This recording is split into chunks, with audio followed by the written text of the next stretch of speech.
you'll get his real lecture in just a second or two. But we will send a link around to the last lecture, which, as I say, Edward here really nicely. Slow, so let me know if you can hear me. Fine. So, yeah, thanks for having me. As Michelle was saying, it's still coming through. Finlay's still coming through. About me first. Let me mute people. Hang on.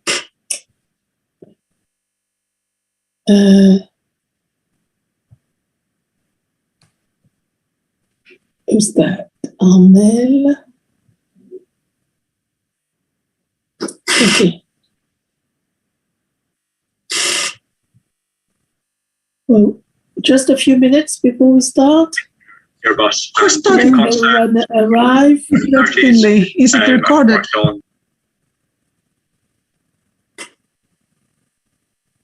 I can't see who is not muted.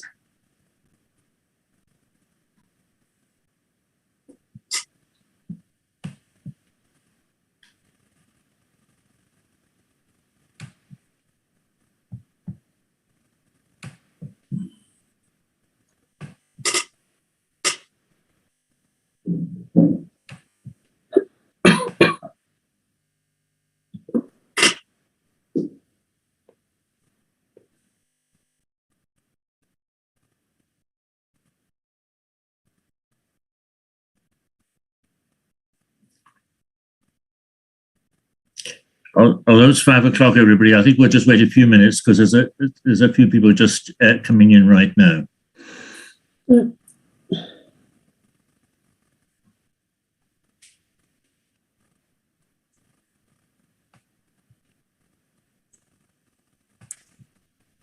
Okay. John, will you admit people in the meeting when I start? Yeah, I'll let you know. When I start, I could I'll let you do it. Okay. Okay. So I want to do as much as possible. Do you hear this now? Okay. This topic of aviation and what needs to be done about it out there as much as possible. And that's a picture of me in the Highlands with my laptop. So now I run this group called Safe Landing. Listen, we're still getting feedback from Finlay. I sent a message to Finlay. Let's see if he sees that.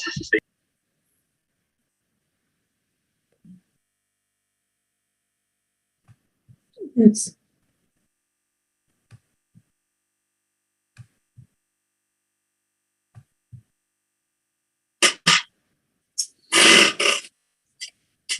Yeah, okay. So I'll start, okay? Good evening, everyone. Good evening, I'm Dominique Lazarski, and I chair RUANGGURU, the European Union Against Aircraft Nuisance, an NGO representing citizens before the European institutions. Welcome to all of you attending our new webinar today, dealing with aircraft noise, which has been the subject of various webinars, which are already on our website and which you may watch again if you missed them. I would also welcome those who will watch through the replay of this on our website. And we know we now have friends in the Americas, from Canada to the US and Brazil, but also from very far away, is like India or Australia. The industry tells us continuously that aircraft have tremendously reduced their noise emissions and will continue to do so. It is true that new aircraft emit less noise than older ones, but we are more and more annoyed by aircraft noise. The repetition of noise events, which have increased with the boom of the traffic, and also because of the renewal of the fleet, which is a slow process. The European Aviation Environmental Report confirms that noise impact of aviation is increasing despite the improvement of technology. But what about the future? Are citizens going to benefit from new technology? Is aviation noise really going to decrease as promised? Is a noise reduction compatible with the new technology aiming at reducing greenhouse gas emitted by aircraft? Let's hear what our speaker of today has to say. Eleftheria Mfiezi, a health expert from Athens, climate ambassador in Greece, and treasurer of RUANGGURU. You have the floor to present Finlay Asher. Thank you, Dominique. Good evening, ladies and gentlemen. Today with us is Mr. Finlay Asher, who has a degree in mechanical engineering from Edinburgh University. Mr. Finlay has spent 7 years working at Rolls Royce on aircraft engine design. He is also an activist, and he now runs an organization called Safe Landing for climate-concerned aviation workers. Mr. John Stewart and our colleague Giulio Marsali will facilitate the discussion and the questions afterwards. And Mr. Asher, the floor is for you. Thank you. Cool. I'll just share my screen. So, yeah.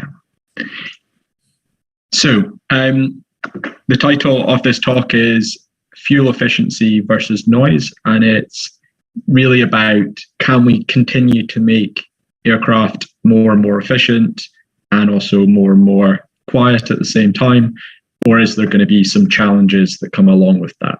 And I'm going to present some of my experience working on aircraft engine design. And I'll just start by giving you a little bit of my background. So, I'm a mechanical aerospace engineer. I now run this group called Safe Landing, which is for climate-concerned aviation workers.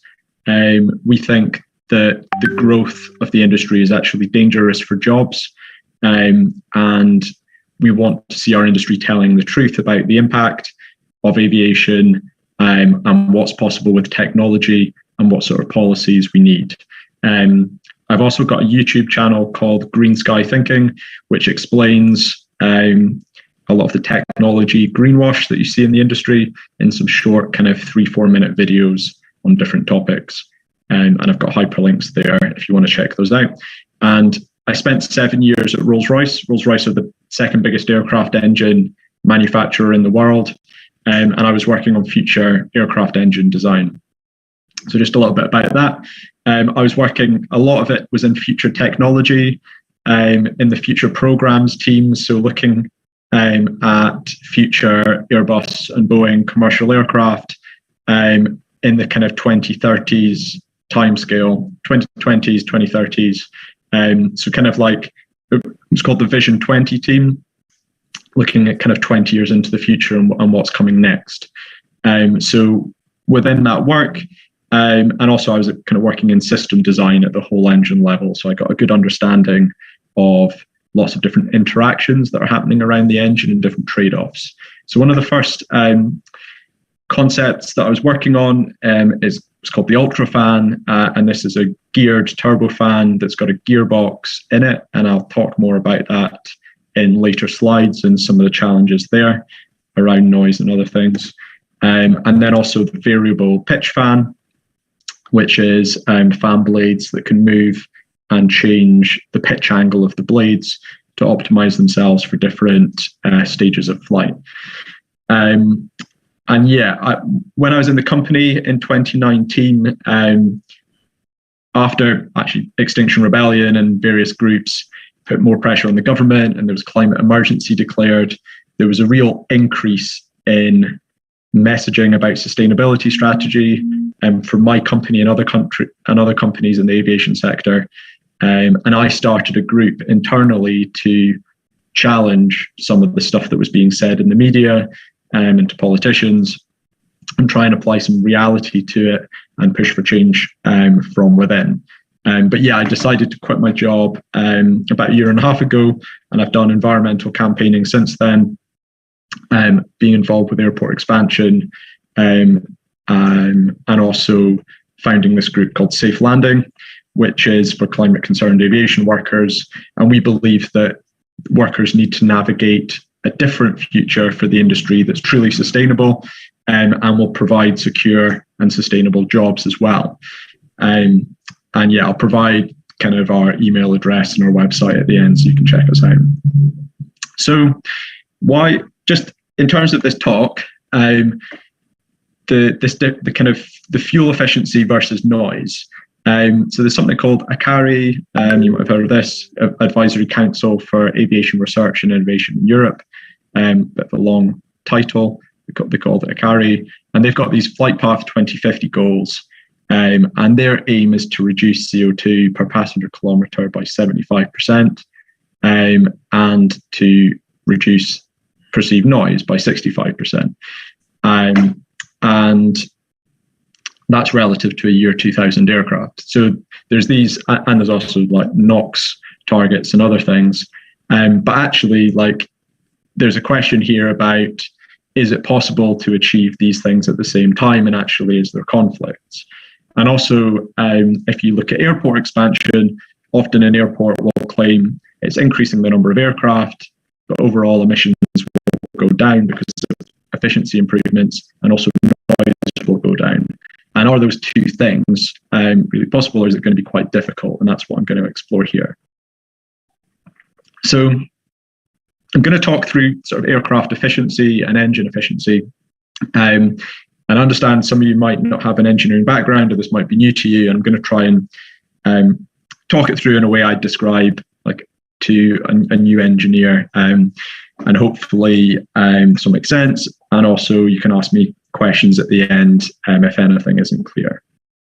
So basically, just like the basics of aircraft design is, in order to move forwards in the sky, you have to produce thrust from the aircraft, which comes from the engines, and you need to overcome the drag on the aircraft from air resistance. You also need to produce lift from the wings, and that's to overcome the weight of the aircraft, so that you can increase and climb into the sky and you can stay at altitude. Now, you obviously want to minimize drag, because then you can minimize thrust, and that means you burn less fuel, which means you can be more fuel efficient. So in order to minimize fuel burn, lighter materials are really good. So if we use carbon fiber rather than metal, titanium, that sort of thing, we can reduce the aircraft weight. And that will mean we need less lift, which means we need less thrust from the engines. Also, more aerodynamic aircraft shapes, the wings and the fuselage, mean that there's less drag, and therefore you need less thrust to fly at a given speed, and that's less fuel burn. And also more fuel efficient engines. So in order to get a certain amount of thrust from the engines, if the engine's more efficient, you need less fuel as well. So a lot of the efficiency improvement, though, comes from the engines. It's quite a significant part of it, and that's obviously my background, and I'm going to talk through some of the things we can do with the engines and then some of the difficulties.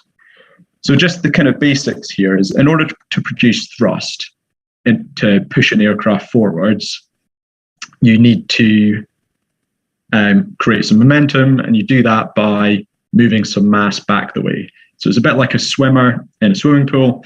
You pull water, push water behind you, and you go forwards. And it's the same with an aircraft, apart from its air. So you chuck air back the way, and that pushes the aircraft forwards. And you can do that using a propeller, or you can do that using a jet engine, which is called a turbofan or a turbojet. So, and just kind of taking you through that. So in general, so actually, yeah, one of the things is, so batteries and hydrogen have really difficult energy storage requirements. So we use jet fuel in aircraft because it's very high energy density. You get within a certain mass and volume, jet fuel has really high amount of energy. But in order to get the energy from jet fuel, from oil, you need to combust it. And you could do this like in that propeller aircraft there. That's got a piston engine in it from World War II. And a piston engine, there's kind of 4 phases to that. You have to suck air in, then you compress the air, which increases the pressure. Then you ignite, you add the fuel and you ignite it, and that increases the temperature and the pressure and means that you can do work and produce power. But then you need to have an upstroke again to exhaust that gas. So actually you do 4 cycles and only one of them produces power. And it's kind of quite discontinuous. Whereas in a jet engine, it does the exact same thing. You've got an intake, there's then a compressor that compresses the air, goes into a combustion chamber and mixed with fuel where it's burned and you increase the energy. And it goes out through a turbine, and the turbine's just there to extract some power so that you can run the compression stage. And then there's the exhaust, and you've got higher pressure, higher temperature air that you put out through a nozzle, and that accelerates the air and provides the thrust. Now, that means that you can have a really light engine. It's got very high power density because it's continually sucking air in, continually creating thrust. And that's all good. But you've got this very fast stream of a jet stream that's coming out the back. And that's quite inefficient. It's good if you want to go very fast, but you burn a lot of fuel as well very quickly. So you see something like this in a fighter jet. It goes very quick, but it's not very efficient. And that's called a turbojet. And it just creates thrust from the nozzle. Now, if you want to make this more efficient, what you do is you have a turbofan configuration. And this is what's on most commercial aircraft. So you've got the compressor, the combustor, a turbine that drives the compressor. But what you do is you actually take more, as much of the energy as possible out of the turbine to make the exhaust thrust as low as possible, because that's inefficient. And instead you drive a big fan on the front. The fan goes a lot slower and it can suck in a lot more air. And because it's moving a lot more air slower, it's more efficient. Now, the problem with this is the fan is connected by a shaft to the turbine, so they need to spin at the same time. And when you make your fan bigger, it gets faster at the tips and you can get shock waves when it goes supersonic. So you want a fan to go slower, but when you have a fan that runs slow, your turbine runs slow, and that's an inefficient turbine. So what you can do is you can have a gearbox in the middle. That means you can have a slow moving fan and a fast moving turbine. And that's called the geared turbofan. It allows the fan to rotate slowly than the rest of the engine, and it can push an even larger volume of air around the engine and make it even slower. So that's one of the concepts I was working on as well. So just to explain like the basics of why you do this, this is change in momentum. So change in momentum is mass times change in velocity or acceleration. And the bigger your velocity is, that's all wasted energy. You can get the same momentum if you do a larger mass of air and you move that slowly. And that's much more efficient for the same momentum, the same thrust. You basically, so I'm just moving my camera around so I can see, it's more efficient. And that's kind of why we tend to have these turbofans, and also we make the turbofans bigger and bigger, so we can move a larger mass of air. And this is why you'll see on older aircraft, there's a very small engine, and as the years have gone by, the engines have got bigger and bigger on the wing because that's more efficient. So back 50 years ago, the first commercial aircraft, they had very small engines, and now up past the 2000s, you've got these really large ones when you look at them from the front. So that's increasing engine diameter, means you've got an increased mass of air, and that's a better propulsive efficiency. It's more efficient. But there is a downside with this. So when you increase the diameter of the engine, you make it bigger, that also increases the weight of the engine and the drag of the engine nacelle. And when I say the engine nacelle, that's the covering or the cowl that goes around the engine. And basically there's an intake. The intake slows the air down and pressurizes it ahead of the fan. And that's good because it stops the losses at the tips. And then the bypass is the air that goes past the fan and past the core, and where most of your thrust is coming from. So the problem is if you think about this engine as a cylinder, you make the diameter bigger, you get more air going through, but it's becoming heavier and the drag's increasing. And what you get is you get an increased propulsive efficiency, that's good, but then the weight and the drag start to cancel that out, and you get marginal benefits, and you might make things worse, and you're making it more expensive as well. So, and it's a heavier engine on the wing, so you get this kind of thing where you start to cancel out the benefit. So what we do as engine designers is we start to think, well, this is a cylinder, and we can reduce the volume of the cylinder by making the length shorter. We could try and shorten the engine intake and shorten the bypass duct to try and reduce, cancel out some of that weight and drag increase. So one solution is to reduce the engine length. And I just posted this because this is from the Boeing website, and they're saying smaller nacelle, less weight, lower cost, less drag, and there's a trend that the fans are getting larger, and this is a way of cancelling out. It's called the short inlet testing program, and I was involved with this. But there's a problem with shortening the nacelle. So basically, if you shorten the engine nacelle, you've got a shorter engine inlet, that's this part here, and you've got a shorter bypass duct. And that's the exact area on the engine where you put your acoustic liners, which are the noise damping panels within the engine. So this blue area here, that's your fan acoustic panels, and then you've got bypass duct acoustic panels here as well as some in the turbine exhaust. But this is what you're shortening. So fan forward noise gets damped out by these liners, fan rearward noise gets damped out by these liners. And if you go from your current engine and you make the diameter bigger and you shorten the inlet, you're just shortening the area available for these acoustic liners, and you're kind of eroding the amount of area you've got there to damp out the noise. So this is a bit of an issue, and the bigger we make them, the shorter and shorter it gets, the more aggressive we are with our understanding of the aerodynamics. There's quite a few difficulties there, but a big difficulty is there's just no space left for the noise panels. And this isn't really a problem that we've solved when we're looking at kind of 20 years into the future, because they could get really short.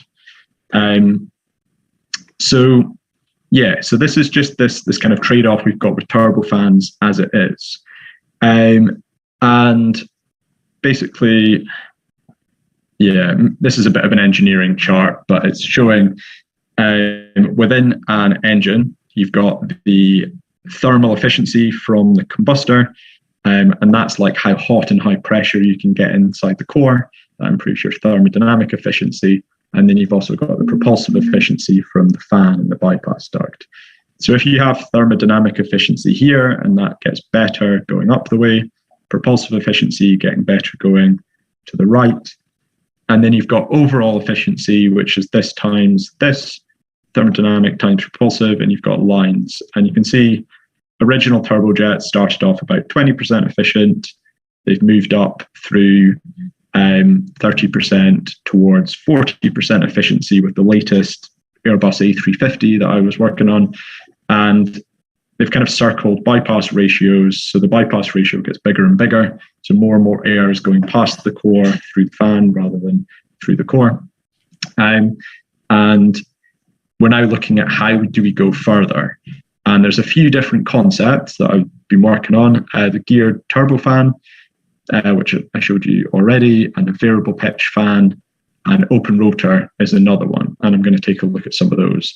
Although you can kind of see where, we're only going to approach 50% efficiency, and probably your absolute limit is like 50 plus with like very advanced technologies. There's a limit we're trending towards, and it's getting more and more difficult to improve efficiency.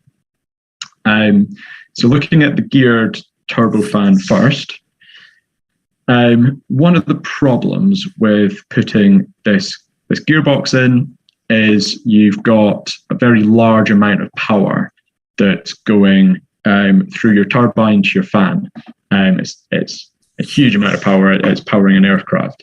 So even though this gearbox is really efficient, and they're looking at sort of 99% efficiency, even a 1% efficiency loss produces any efficiency loss creates heat.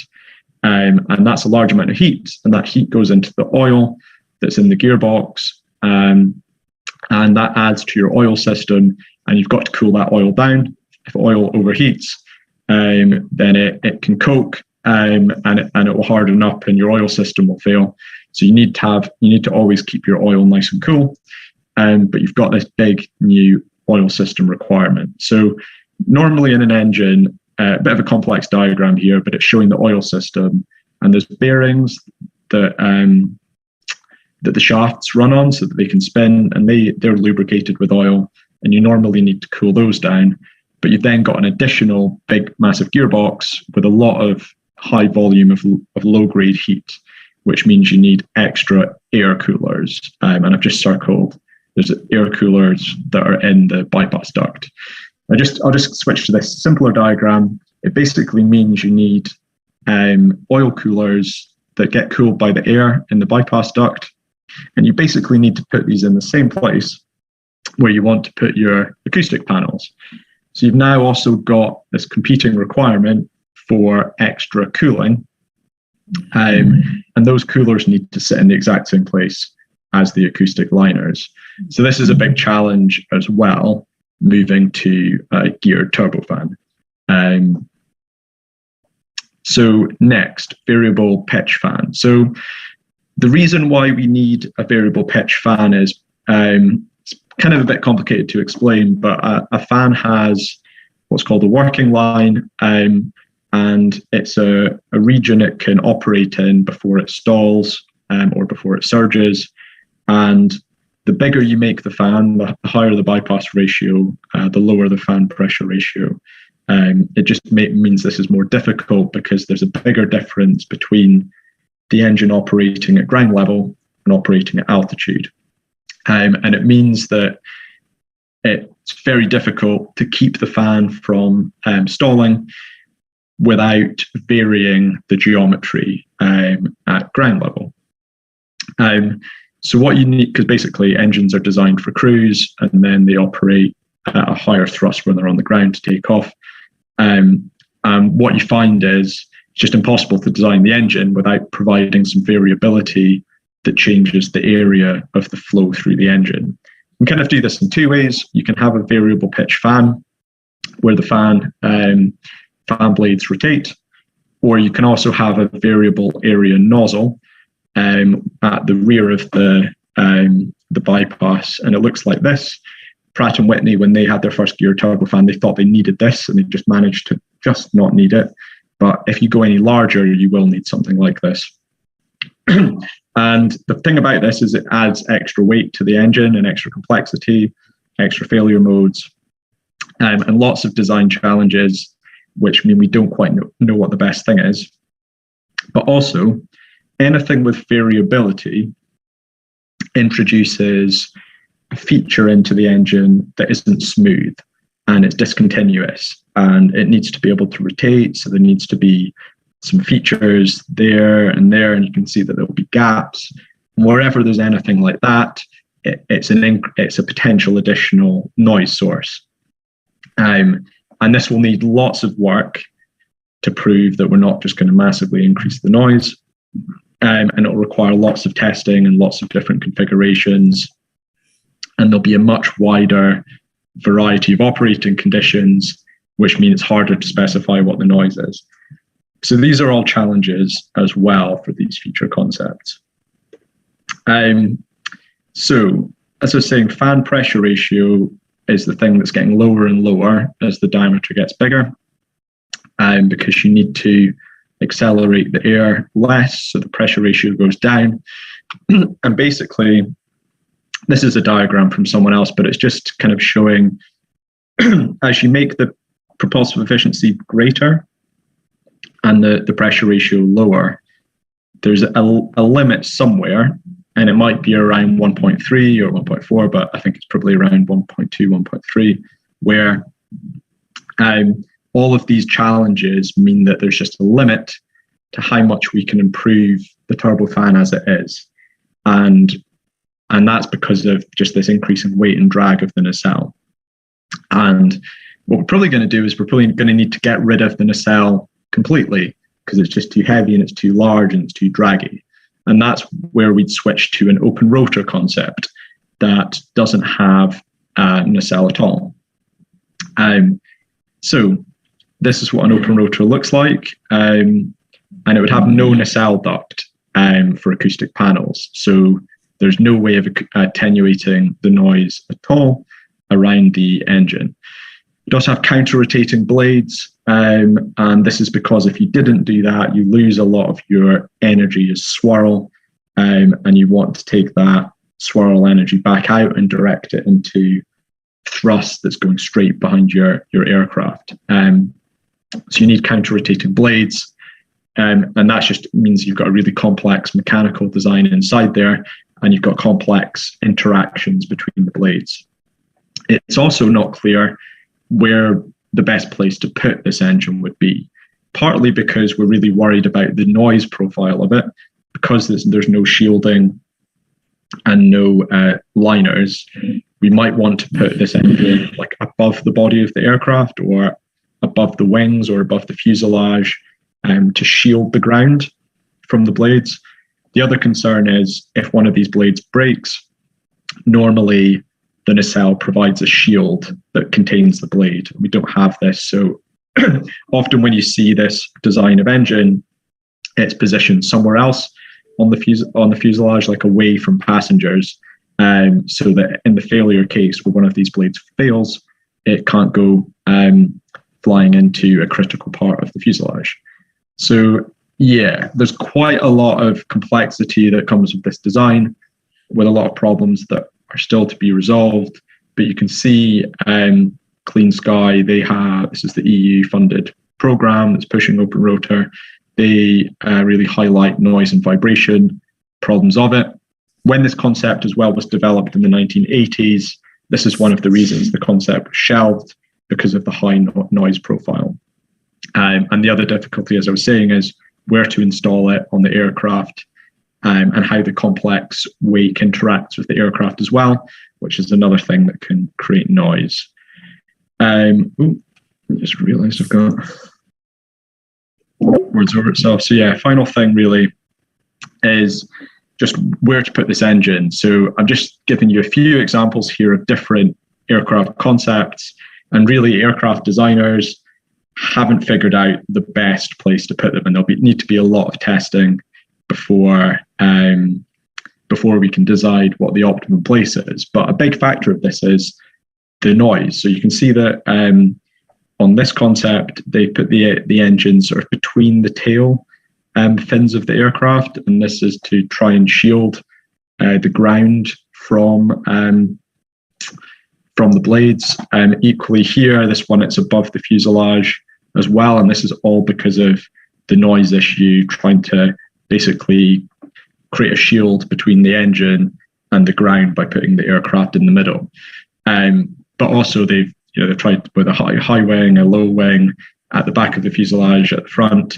You can see some of these are a pusher configuration with the blades at the back. This one has got a puller configuration with the blades at the front. So it's really uncertain. When you've got this uncertainty in terms of the configuration, you can't really start doing the detailed testing to understand the noise profile and all this sort of stuff. So yeah, but this concept is being relied on by a lot of the sort of sustainability strategies for the industry. So just going to give you a summary of what I've talked about, try and wrap it up and then we can go to questions. So the engine is a major source of aircraft efficiency, gains, improvements. Current turbofans increase propulsive efficiency by increasing the engine diameter, but there's marginal gains that can be had because we increase the engine weight and the engine drag.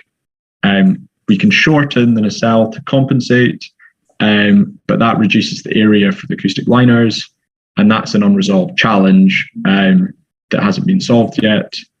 And geared turbofans have an additional challenge because they've got these extra heat exchangers which get in the way of our noise liners.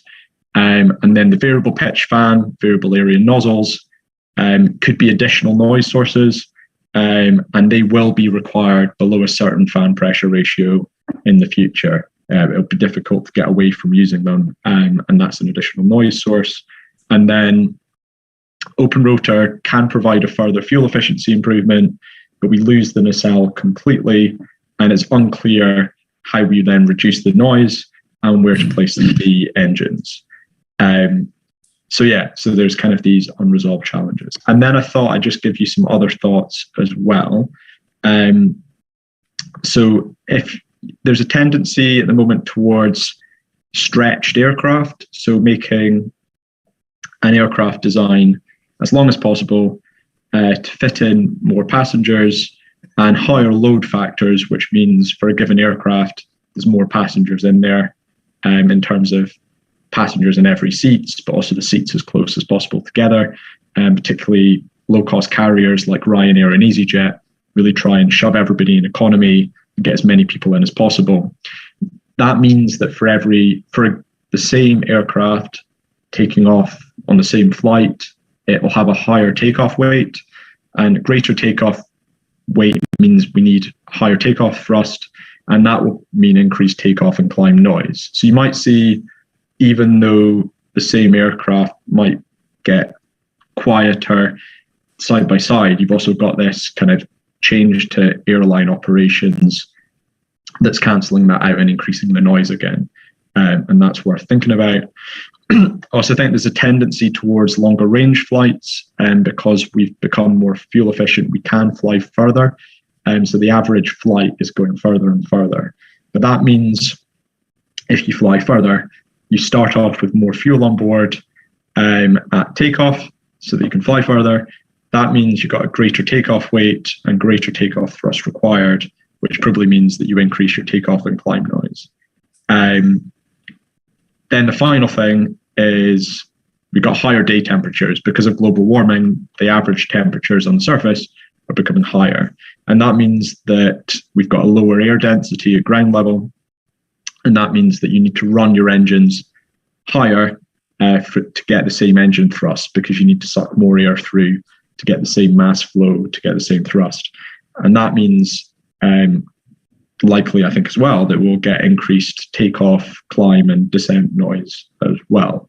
Those things probably need explored in more detail, but I just thought if these things are being discussed with the industry, these are good questions to ask them. And I just thought I'd include those as well for completeness. So yeah, that's the end of my presentation. And just to kind of signpost, we've got a website, safelanding.org, and an email address, info@safelanding.org as well, that you're welcome to follow up with any questions in the future if you're interested in talking to aviation workers about anything where you think we can help. So yeah, thanks for listening, and keen to answer any questions you might have. Finlay, thanks very much indeed. That was fascinating stuff. And as Elizabeth here said, I'll be facilitating this session with Julio. So as before, anybody feel free to ask a question, either just put up your hand or just, if I don't see you, shout it out. And as I've said several times, this is easy for me because I'm a native English speaker. If you're not, and you're a little bit worried about speaking in English, don't worry, because a lot of people on the call be in exactly the same position, and you're amongst friends. So, Darlene, I think your hand was up, and then Armel. Yes, Finlay, thank you so much for the presentation. There is a strong statement that's always made, which is the engines are getting quieter, and this is supposed to make us all feel good. What I understand is that arrivals, especially with next gen, there's no impact on the quieter engines with hundreds of planes overhead. Departures, there could be some influence, and for at the airport, there could be some influence. So that's one data point.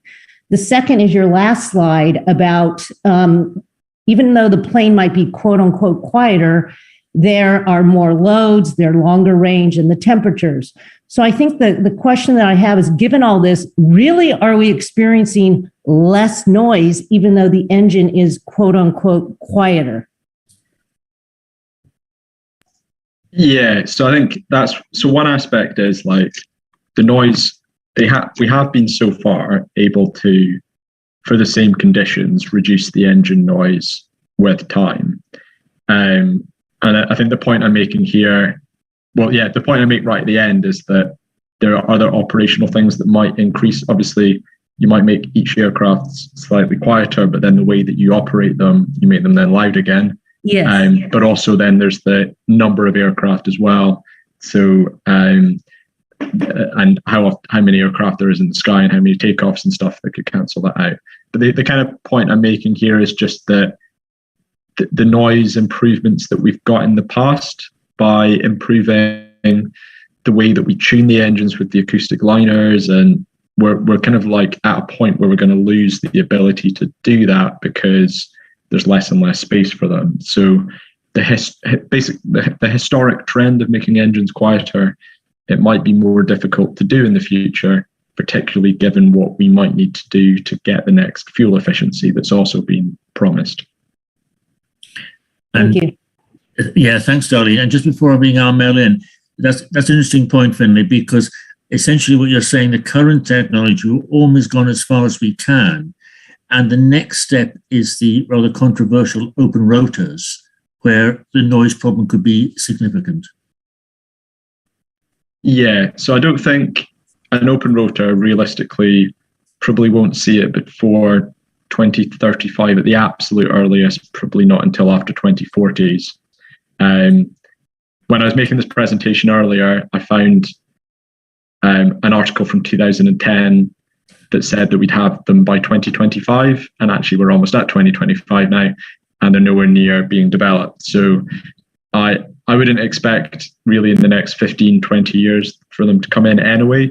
That's why I was kind of talking about the geared turbofan and variable pitch fan, which we might see sort of geared turbofan.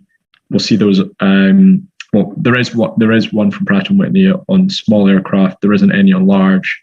We might see a large one by 2030, and then variable pitch fan in the 2030s, and then open rotor maybe 2040s. So there's kind of steps to it. But if they wanted to go faster and they wanted to make the open rotor earlier, we'd have this problem of noise. So it's kind of saying they can't really be optimistic on one without explaining how they're going to deal with the other one. Excellent. Thanks. Armel, then Eric, and then there's a number of hands. We will come to everybody, but Armel next and Eric after that. You're on mute, Armel.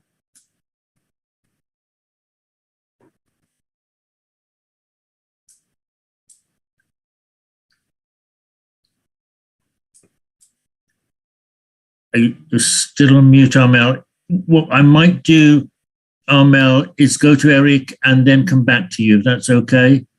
I think you may have frozen, Armel. So Eric, let's go to you. Yes. I have a question for you, Finlay. You mentioned NOx at the beginning, but could you say the trend of NOx emissions for each of the solutions that are worked, and because NOx is, as you know, has two impacts on ground air pollution and also on the non-CO2 climate impact. Yeah, NOx is almost a separate topic, really.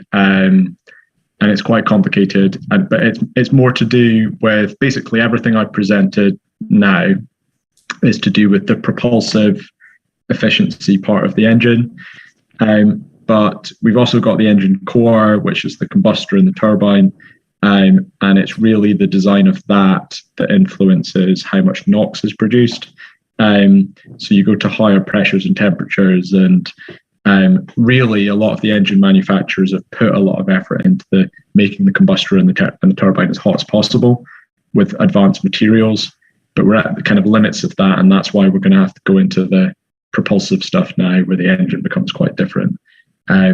But yeah, I mean, one of the main things with the combustor, for example, is lean burn, where you vary the amount of oxygen to fuel and ensure lean rather than rich burn, for example. But there's also stuff to do with the combustor design and the way that the fuel mixes.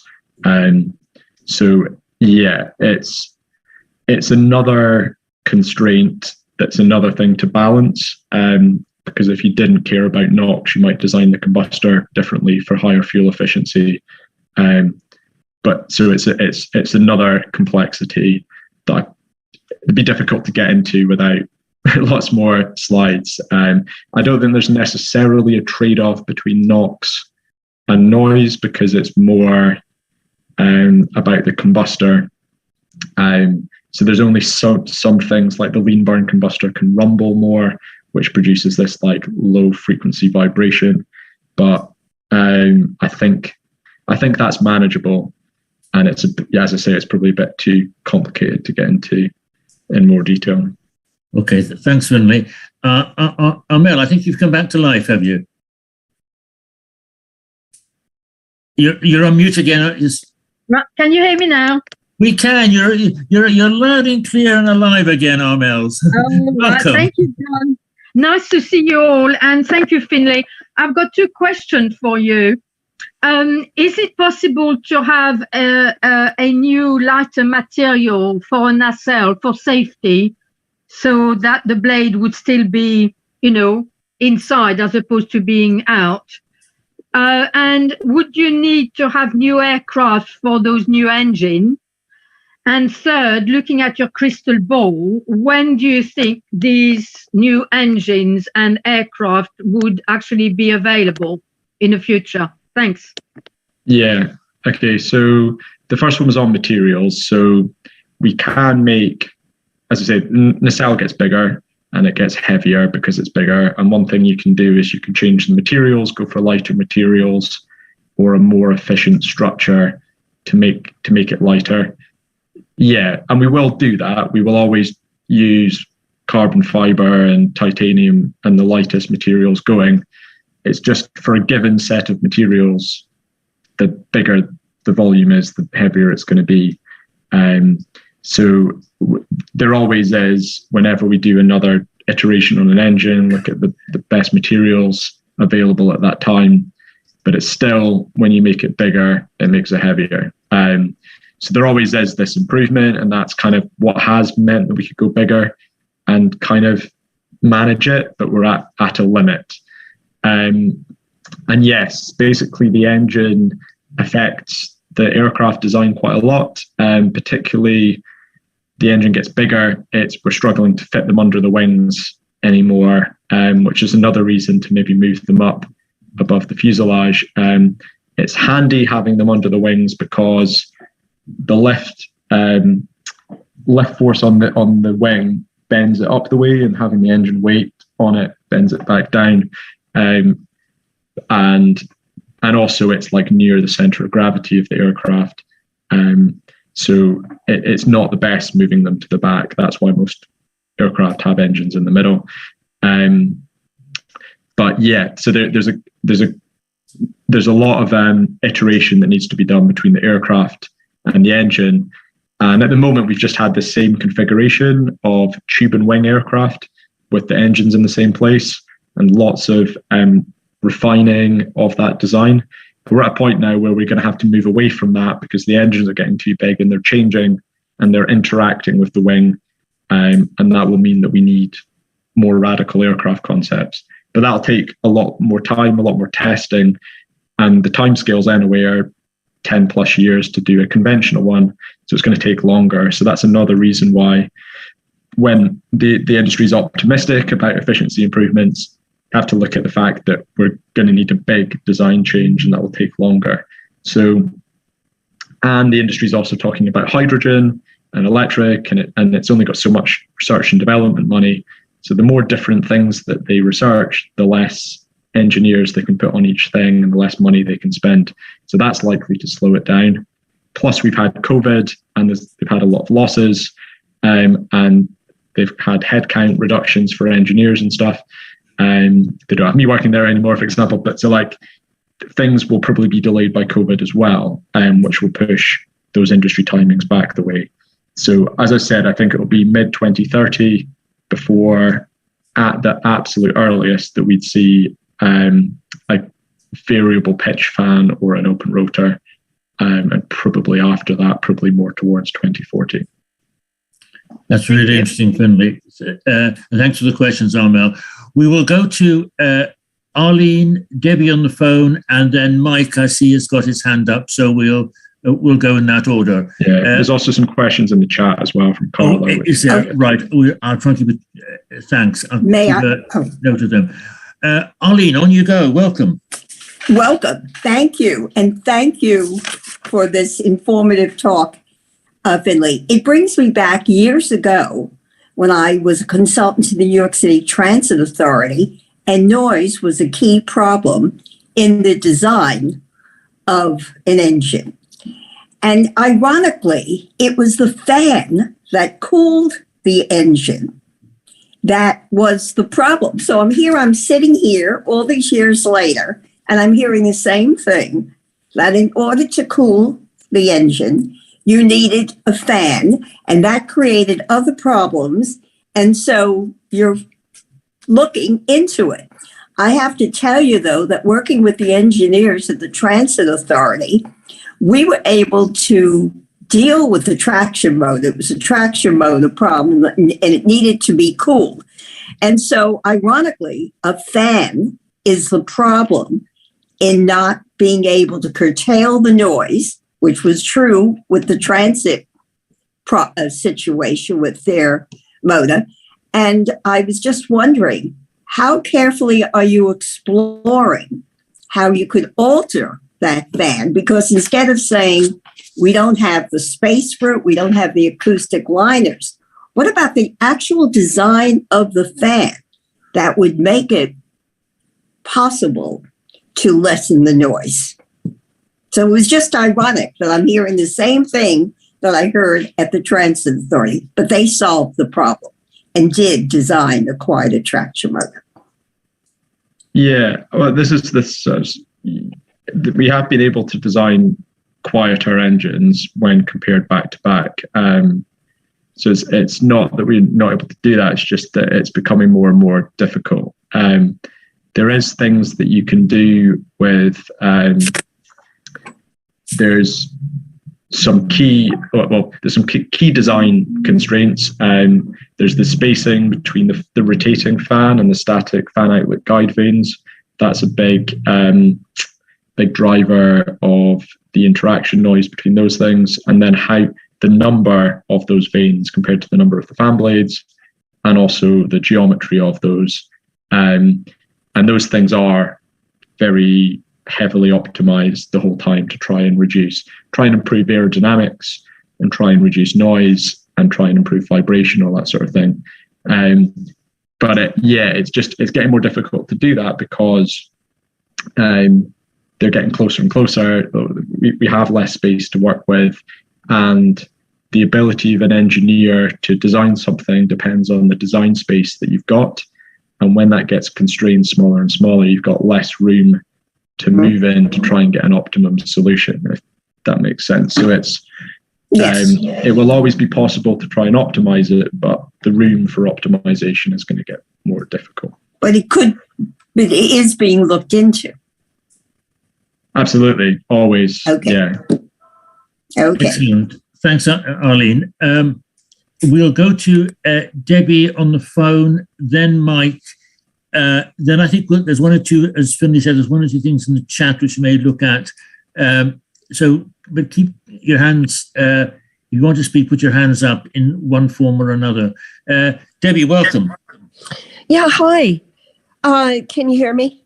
We can indeed, yes. Okay, hello. I just have a question about when he's talking about this noise, whether or not they're considering different levels of noise. Like, are you just talking about the A-rated sound level or noise and vibration? It seems like the trade-offs might be different levels of noise. And we're not sure. I don't know that we're not sure, but maybe we have a lot of questions about what is the most damaging to health aspect of noise. Is it vibration? Is it low frequency? Is it A-weighted? And these are different health effects that happen. I know that Arlene is an expert on this, and maybe she has answers too. But the other thing that I'm concerned about is it doesn't sound like there's ground level emission improvement. It sounds like as you go to these different types of configurations, maybe you're still burning the same amount of fuel at ground level. And I know pilots talk about coming in dirty. The arrival phase is very inefficient. So are those improvements, any of those, really affecting ground level emissions? And especially I'm curious about what creates the ultrafine particle. Is that if as you make the engines hotter, or you make this other chamber more with more pressure, does that create more ultrafine pollution? Do you know? Okay, lots of questions there, Debbie. We would be disappointed, Debbie, if you didn't ask all your questions at once, because well, you've got a reputation to maintain. Fairly quickly, if you can, Finlay, because so basically, I mean, I'm not an expert on what different noise types causes what health impacts, so I'll skip that one. The more pollution, so basically ground pollution, particulate emissions, and when the aircraft's coming in, it's called idle mode, which is like the lowest thrust setting the engine can run at, and it's not an efficient. It doesn't burn much fuel, but it's not what the engine's designed for, and it's the lowest speed you can run it at without stalling the engine, basically. So it doesn't run that efficiently, and it produces more pollution, because the particulates, it's all about combustion in the combustor and how complete the combustion is, and therefore how few co-products, emission products are produced, because you're not producing pure CO2, you're producing carbon monoxide and all that sort of stuff. And I think like one particularly interesting thing there is the fuel can help. So using an alternative fuel that has lower sulfur and lower aromatics mean you'll get better combustion and less particulate. And probably that is the way to go, rather than trying to, it's difficult optimizing the engine for idle. You kind of have to design the engine for cruise, and then you end up compromising it for idle because it's so far away from your design conditions. So that's why I'd say from that perspective, policies requiring you to use alternative fuel when you're on the ground and when you're near ground level could be an interesting thing to look at. Thanks, Finlay. Mike.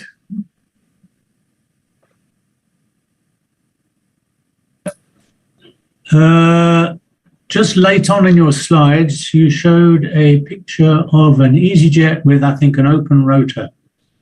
Is that to say that that's what they're thinking of doing?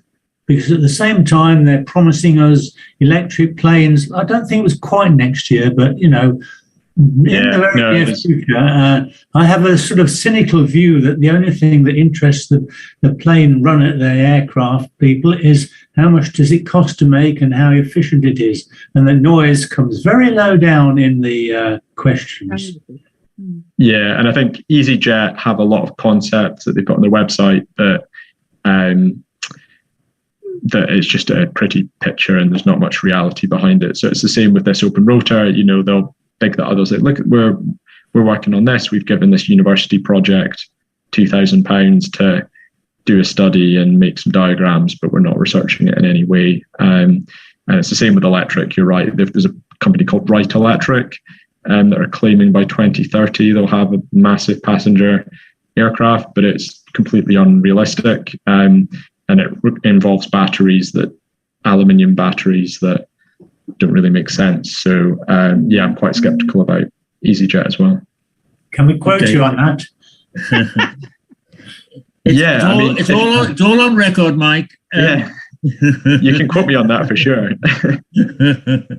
Listen, let's just go through one or two. But before the chat, let's just take Mikael, because you got your hand up. Hi, yes. Thanks, Finlay, for the presentation. Can everybody hear me? Yeah. Yeah, great.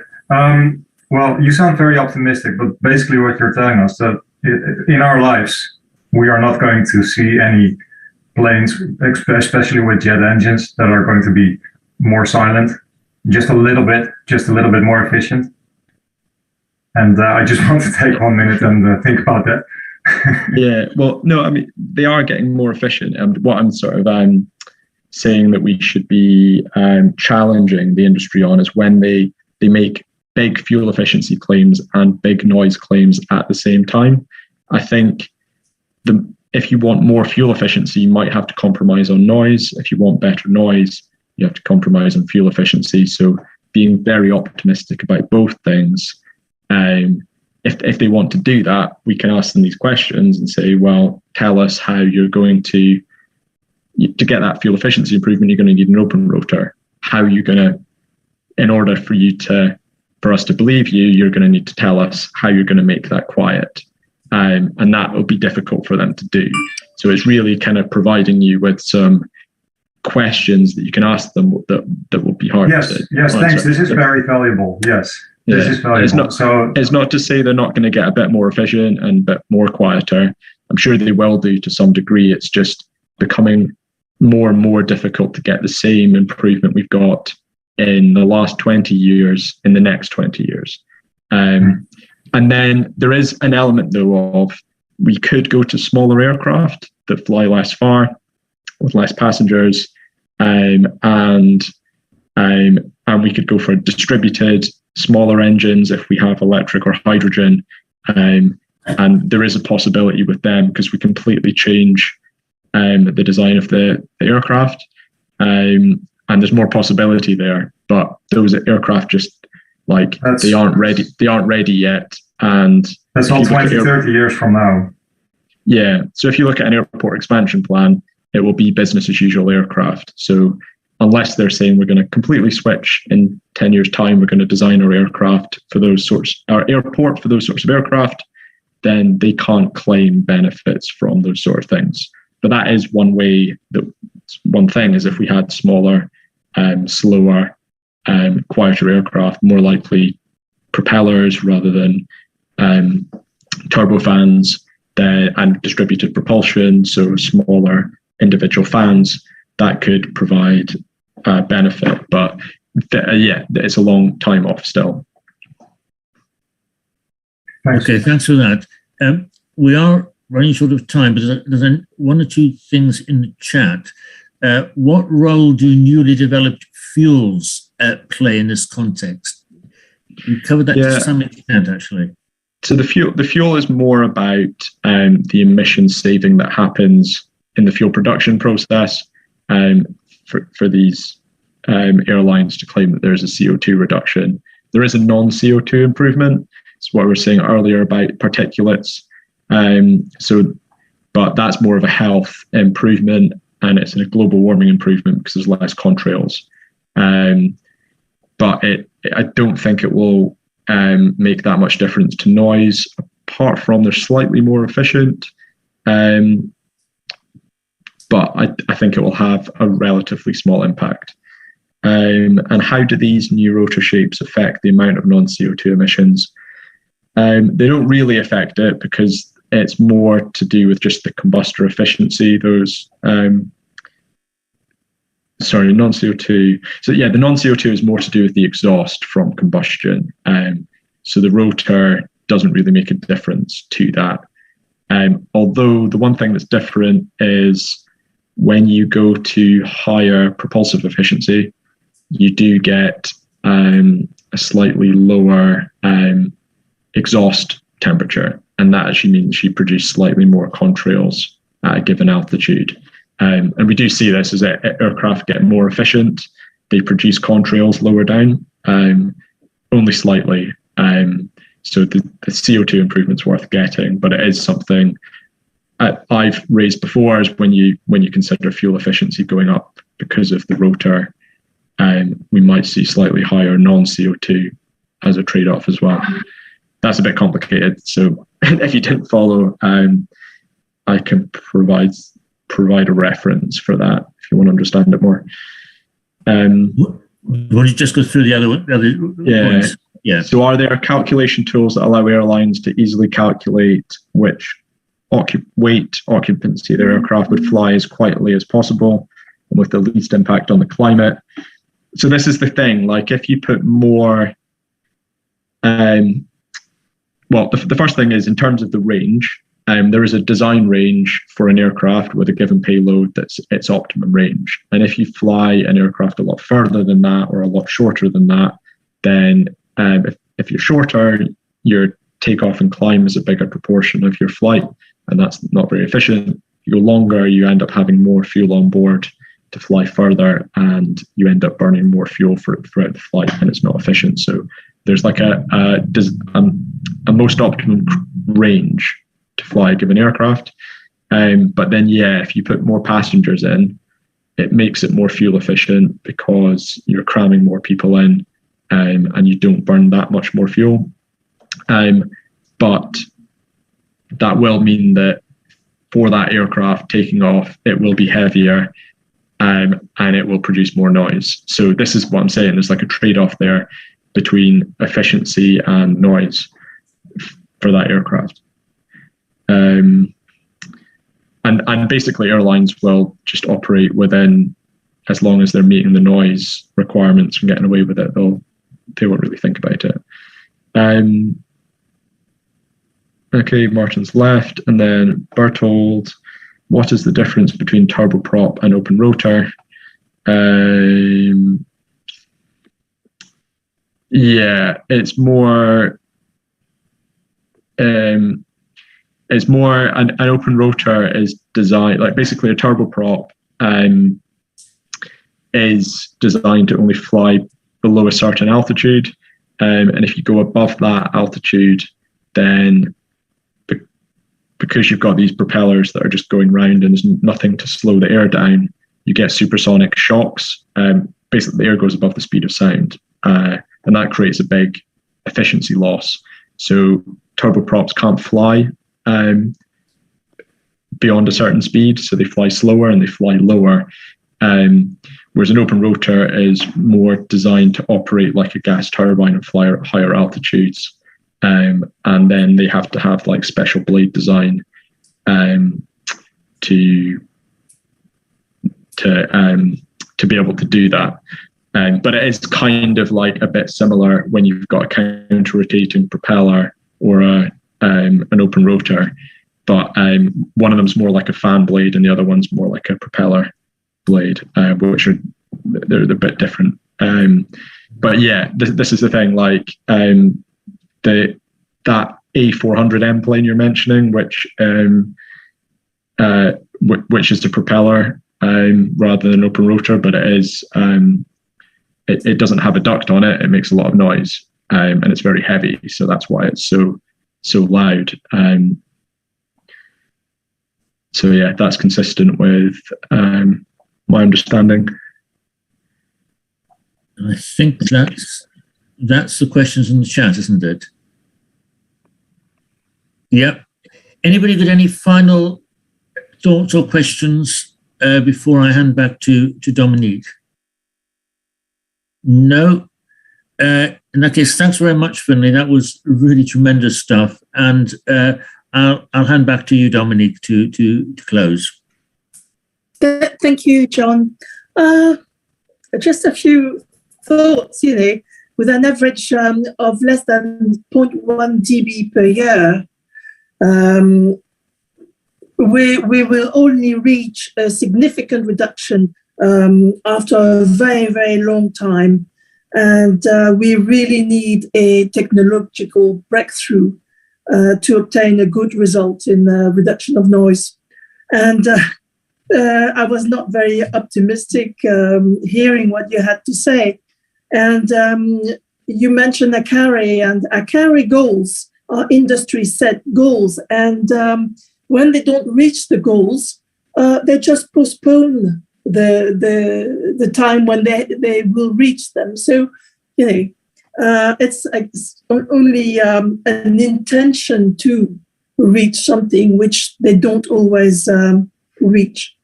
Well, thanks a lot, Finlay, to have made drag over thrust and the impact of new engine and aircraft design on noise and fuel consumption understandable even for me today. This was a very interesting presentation, and the discussions and questions were interesting as well. Our next webinar will be on the Monday, 20th of June, 6 o'clock Brussels time, like always. And it will be something different and interesting as well on how to deal with our governments. And the format will be such as we will need the participation of everyone if this is possible. And it will be presented by Wouter. Wouter is a Dutch residence near Amsterdam Airport, Schiphol. Sorry, my voice is going. And I hope you'll be many to follow this next webinar, Monday, 20th of June. Have a good evening. Thanks all for attending.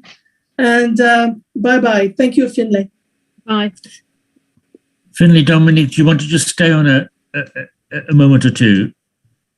Yeah, sure. Elipatira, Julio as well, please. Thank you very much. Nice to hear you all today. And thank you for this presentation, Finlay. No problem. Thanks for listening. It was great. I think it was great, Finlay. It was really interesting, technical, but that was necessary to understand the consequence of this technique, and very, very interesting. I enjoyed it a lot. I think I understood. I think we got the discussion we have. Go on, Elipatira. I saw Marco was here, so I think we got EU's attention. Marco Paviotti, Finlay, who was on the call, he's the lead civil servant in DG Environment on noise in Brussels, and quite an influential figure. So, and somebody actually who's very on side.